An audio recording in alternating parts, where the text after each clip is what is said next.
Tanashi! 5! Unite and serve the sixth heavenly deity, Lord Joker!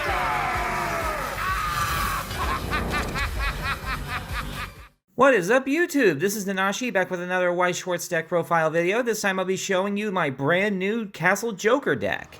Many of you are probably not aware of this, but I adore the Batman Ninja movie. It may not have the perfect continuity or make the most sense, but honestly, the fact that they got so many top-named villains in one giant movie and gave them some of what I consider to be the most hilariously awesome-looking mechs in existence, it just made me laugh so much, and I enjoyed it so much. And when I found out they made a deck based off this stuff for Weiss Schwarz, I just had to build it.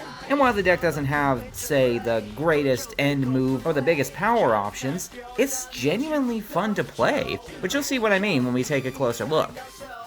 Starting off with the level 0 characters, we have a playset of Gorilla Grodd assembling the pieces. Now, he's not actually a villain, but when you play him, he's treated as one, which is kinda why you need to play him at 4 if you play him at all. And true enough to his name, his ability lets you drop cards from your hand at the cost of a stock to add cards with castle in their name from your deck to your hand, which is what the main strategy of the whole deck is. So this card technically has live play at any stage of the game. Next we have a playset of Harley Quinn, fantastic card for early play in the game. Though you do have to clock yourself and pay a stock to do it, she lets you pull a zero-cost character straight out of the deck onto your stage, but it's a fair cost early in the game. Also, she's great in the front line because every time something else attacks, she gains an extra 1,000 power until the end of the turn. Then we have Joker Happy-Go-Lucky. You play him, drop a card from hand, pay a stock, add any villain from your deck to your hand. And barring Gorilla Grodd, that means every card in this deck is searchable off of his ability. Joker Joke's on You is the opposite. By dropping the Climax out of hand, and trust me, you're going to have plenty to spare as you play this deck, you can retrieve any villain from your waiting room back to your hand, so he's also live during any stage of the game. But you only really need 3, and that's because of Poison Ivy Castle. Now I'm going to save you some time and tell you that every card with Castle in its name has 2 different abilities. One I call the Castle ability based on its position, and a regular ability that's playable regardless of where it is.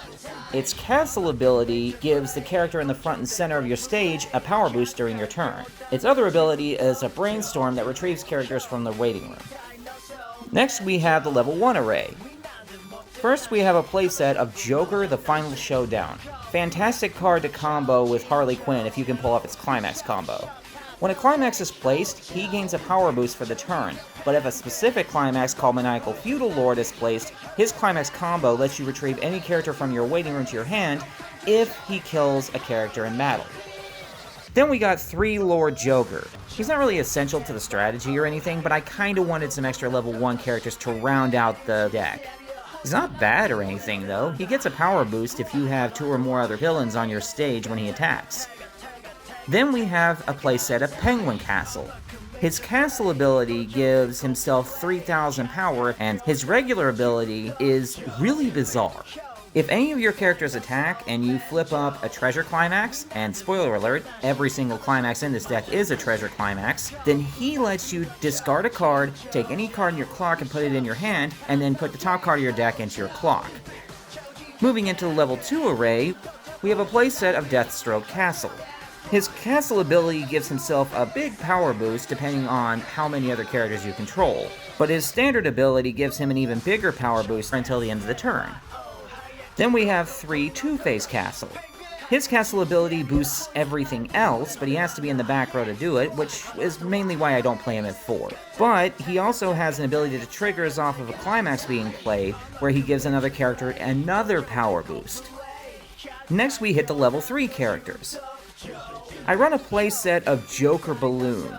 He is a villain, but he doesn't have Castle in the name, so I feel it's necessary to play him at 4, though you really don't need to. When you play him, he lets you draw 2, discard 2, and then you stock charge 1, which means he pays for half of his own cost. But he also has a Climax combo off a Fusion of the Felons. By paying 2 stock, dropping a card from hand, if you have him, as well as all 4 other Castle characters, you get to deal 4 damage to your opponents, and then bounce whatever's facing him into the clock. It's not the easiest combo to pull off, and I'll be honest, the reward isn't necessarily worth it, but it can catch an opponent off guard if you can pull it off. I also run a pair of Two-Face, mostly because of the ability to heal me of a point of damage when I play him out of hand, but he also has an opportunity to deal an extra point or two of damage by paying something of a hefty cost. In fact, it's the same activation cost as Joker Balloon, 2 stock and putting a card from your hand into the waiting room. The only difference is, Two-Face's ability only does 1, maybe 2 points of extra damage, whereas Joker Balloon immediately does 4, so realistically, he's only in here for the heal. And finally, we finish with the Climax Cards. They're both virtually the same card, barring the names. Maniacal Fuel Lord and Fusion of the Felons at 4 each. They're both treasure climaxes that give 1,000 power and plus a soul. Though they are arguably one of the most useful climaxes I've ever had the pleasure of using in pretty much any deck. If you reveal them for a trigger, then you can add the climax itself to your hand and then just stock charge the top card of your deck face down. And that is the deck. Like I said at the beginning, the ending combo with Joker Balloon and the other castle components isn't really anything amazing. If they had made Two-Face Castle into a 1-0 or a 1-1, and if they had made Penguin Castle into a 2-1 instead, and maybe if they'd given a Joker Balloon a better ability to use beyond just the 4 damage and a bounce, I honestly think this combo could have been a lot more reliable, a lot more fluid. I mean, you're literally lining up 5 characters, having 2 stock, an extra character, and a specific climax. It just doesn't really seem worth it. But it's the struggle to get to this particular combo that makes it so fun to play. The deck can play the combo somewhat reliably. The problem is that the combo just really isn't worth using more than once in a game, if even that. If you have an alternative idea for this deck, I do recommend you go for it, but I just love the Joker Balloon Castle combo way too much. It's comedic how perfectly it captures what it feels like to see this array suddenly appear all at once and hit you out of nowhere in a way you would never expect. I thank you guys for watching the video, and if you can think of any ways that I can improve this villain deck, feel free to let me know. In the meantime, this has been Nanashi, signing out.